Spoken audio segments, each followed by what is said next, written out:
19h sur EZE Télévision, tout de suite, le sommaire.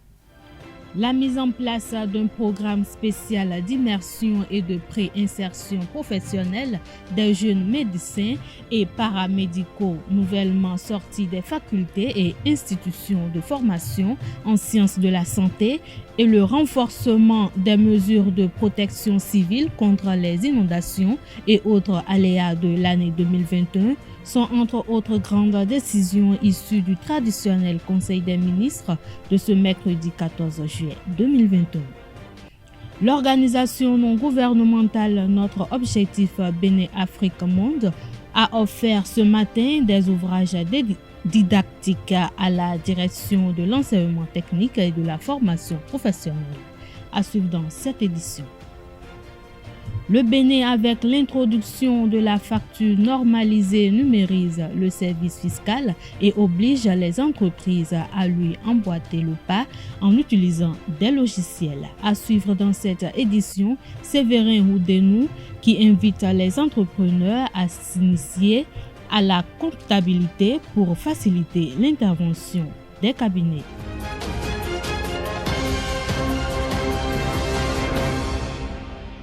À nouveau, bonsoir. Le Conseil des ministres s'est réuni ce mercredi 14 juillet 2021 sous la présidence de M. Patrice Talon, président de la République, chef de l'État, chef du gouvernement.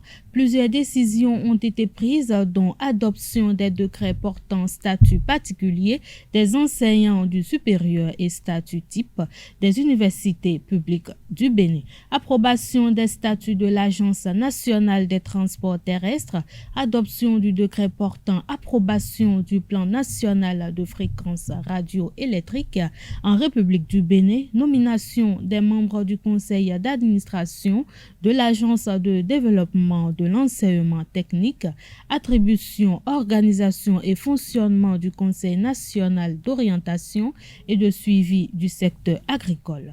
On note également le recensement complémentaire des artisans en vue de l'élaboration d'un registre biométrique des métiers, la mise en place d'un programme spécial d'immersion et de pré-insertion professionnelle des jeunes médecins et paramédicaux nouvellement sortis des facultés et institutions de formation en sciences de la santé et le renforcement des mesures de protection civile contre les inondations et autres aléas de l'année 2021.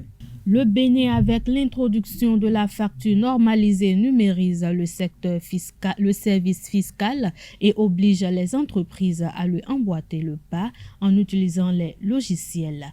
Les facilités qu'offre la numérisation poussent certains jeunes entrepreneurs à penser qu'ils peuvent se passer du comptable. Sur la question, l'auditeur comptable et financier Séverin Houdenou est formel. Le comptable reste incontournable dans l'entreprise. Il s'est confié à Carles Kitome.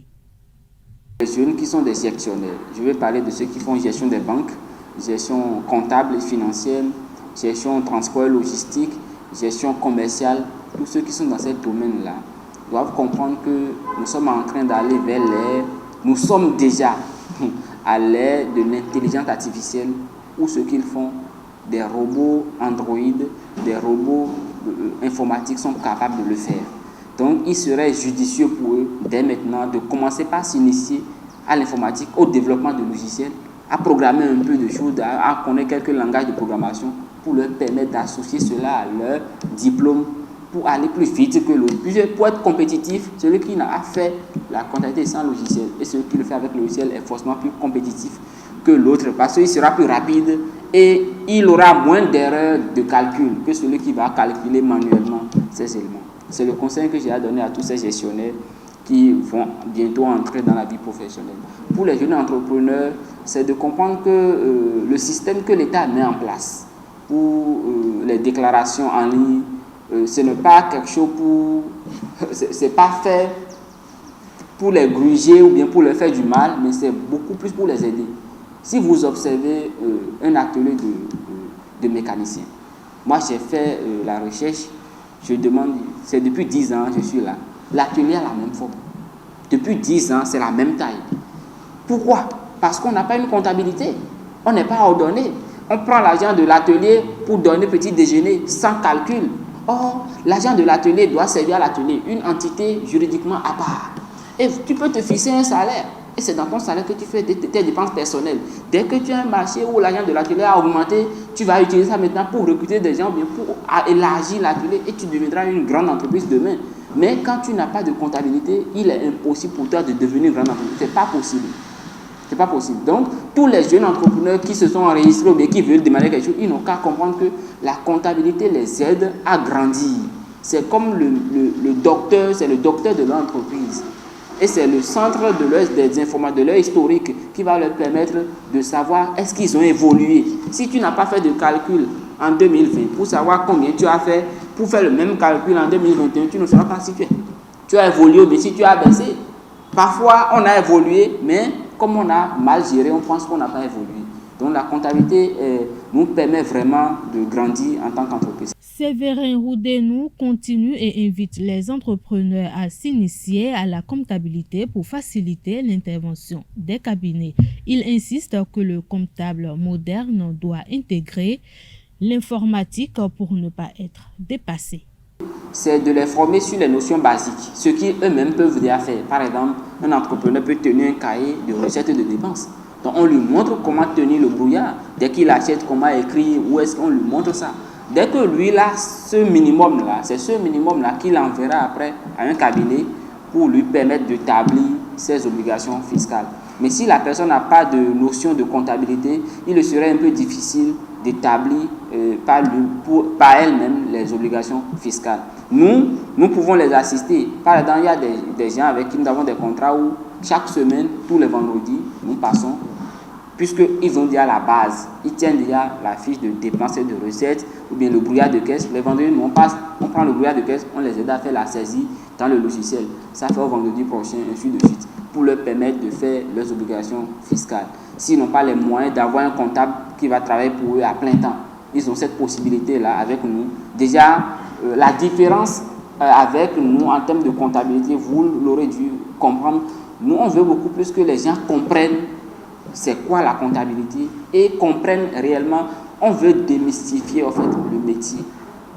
Vous voyez, quand on fait un grand livre, on envoie un dirigeant, lui, il lit les numéros de compte, il ne comprend pas. Mais avec nous, on lui explique, quand tu vois ça, voici ce que ça veut dire.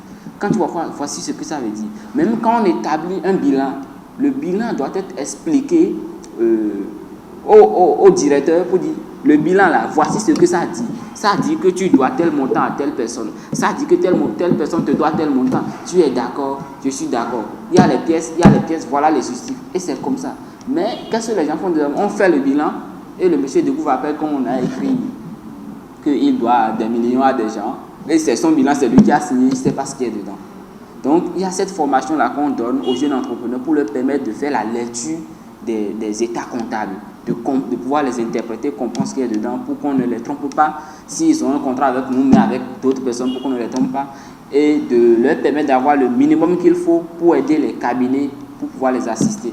Sinon, ils seront obligés de jongler, et le jonglage, ce n'est pas du tout une bonne chose. Surtout avec le MECEF et tout ce qu'on fait là, il n'est même pas permis de jongler. Le recteur de l'université d'Abomey-Calavi a, dans une note rendue publique mardi 13 juillet 2021, interdit les affiches publicitaires. Il est formellement interdit aux usagers des campus de l'université d'Abomey-Calavi de poser des affiches publicitaires sur les infrastructures universitaires, clôtures, bâtiments, statues, poteaux, plaques de signalisation, etc., a indiqué Massime Dacruz, recteur du campus d'Abomey-Calavi, dans une note en date du 13 juillet 2021. Selon la décision, tout contrevenant est passible de poursuites judiciaires. Certaines affiches sont acceptées à condition d'être autorisées par le service de l'assainissement et du cadre de vie de l'université d'Abomey-Calavi. Le recteur vient de siffler ainsi la fin des affiches sauvages érigées en règle à l'UAC. L'organisation non gouvernementale Notre Objectif Bénin Afrique Monde a offert ce matin des ouvrages didactiques à la direction de l'enseignement technique et de la formation professionnelle. Ce don s'inscrit dans le cadre d'un futur partenariat entre les deux structures. Reportage Seton Delarius, Adjabeno. Monsieur le directeur, je vous remets de façon symbolique ce livre pour immortaliser le geste.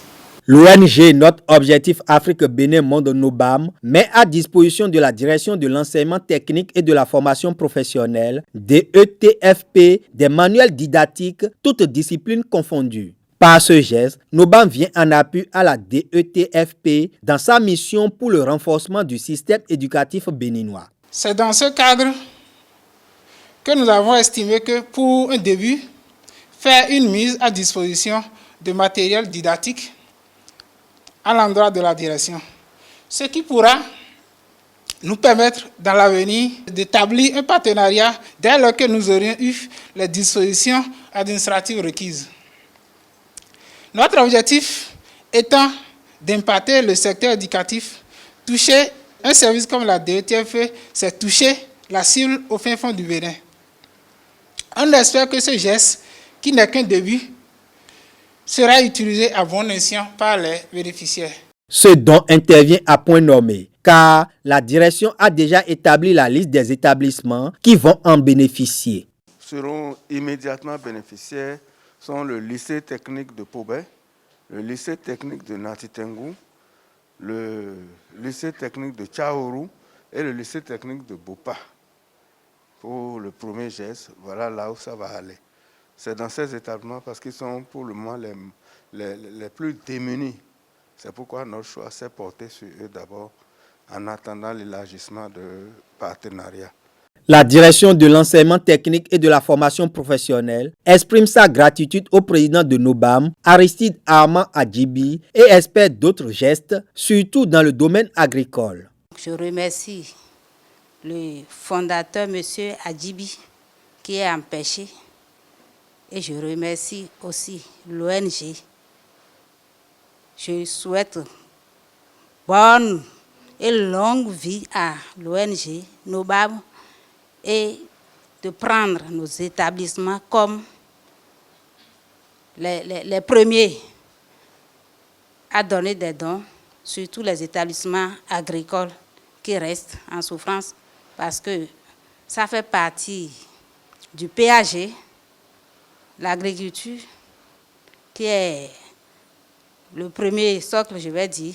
Donc, pensez vraiment aux établissements agricoles ainsi que les établissements industriels. En attendant de satisfaire cette requête, l'ONG NOBAM s'est résolument engagée à apporter sa contribution au renforcement du système éducatif béninois. Cette cérémonie de remise de dons est la 4e en l'espace de 2 semaines. La notion de pollution sonore regroupe généralement des nuisances sonores et des pollutions induites par le son, devenu dans certaines circonstances un altéragène physique. La pollution sonore peut être provoquée par diverses sources et les conséquences peuvent aller d'une gêne passagère à des répercussions graves sur la santé. À cet effet, une équipe de notre rédaction a fait un tour dans la ville de Cotonou pour recueillir l'avis de quelques citoyens béninois à ce sujet. Suivez plutôt. Les bars à 1 heure, non, ce n'est pas bien. C'est une situation qui dérange beaucoup. Les gens, après une journée chargée de travail, on revient à la maison, soit c'est les bars qui sont à côté. On ne peut pas empêcher les églises, mais il faut réglementer ça. Donc nous attendons que l'État élabore une loi, une décision pour que chacun des Béninois puisse se conformer à ça. La loi sur la pollution sonore existait déjà, mais on constate qu'elle n'est pas exécutée. Je ne sais pourquoi cela est resté comme ça. Maintenant, il va falloir une divulgation de cette loi, une propagation de cette loi à tous ceux-là qui violent la loi. Parce que beaucoup ignorent la loi. Certes, on dit nul n'est censé ignorer la loi, mais néanmoins, pour plus de patriotisme et de fraternité, on peut aller à la douceur pour sensibiliser ces pasteurs-là qui ne maîtrisent pas cette loi. Pourquoi ne pas envoyer une copie à toutes les églises de cette loi? Le ministère de l'Intérieur doit envoyer une copie à toutes les églises, toutes les confessions religieuses. Ce n'est pas eux seuls qui polluent. Quand vous allez chez la religion vaudou, là, mais les gens jouent, les revenants jouent. Ils font aussi la pollution sonore. Les restaurants, les bars, les hôtels, tous ceux qui utilisent la sonorisation, ceux-là, même ceux qui ont des moulins à maïs, moulins à tomates, tous ceux-là aussi polluent l'environnement. L'État doit continuer par lutter contre. Les églises, ce n'est pas en plein midi, ce n'est pas en pleine nuit qu'il faut crier pour dire qu'on adore Dieu. On peut adorer Dieu en priant silencieusement, sans faire de tapage. Le bon Dieu, l'Éternel Jésus-Christ que nous adorons, que j'adore, n'a pas besoin du bruit. Il entend, il est partout. Il est partout, il entend tout, il sait tout. Donc, si quelqu'un produit de ces productions sonores, on doit les verbaliser et les sanctionner. La France célèbre ce mercredi 14 juillet 2021 sa fête nationale. À cette occasion, l'ambassadeur de la France au Bénin, Marc Vizy, a adressé un message à ses compatriotes et aux amis de la France au Bénin. Dans son message, l'ambassadeur Marc Vizy a rendu hommage à la mémoire des 111 353 Français morts de la COVID-19. Il a salué le dévouement du médecin référent du poste, le docteur Lise Pourto Adjaï, et les autorités sanitaires béninoises, particulièrement M. Benjamin Houpati, pour leur disponibilité et leur efficacité. La belle solidarité qui s'est exprimée entre le Bénin et la France en matière sanitaire se retrouve dans bien d'autres domaines. L'ambassade a d'ailleurs édité un dépliant distribué à près de 1500 exemplaires et disponible sur le site de l'ambassade afin que chacun, Français et Béninois, puisse avoir une vision objective de la force de la relation, a affirmé Marc Vizy. Fin de cette édition. Merci de votre aimable attention. Passez une excellente soirée. Bonsoir.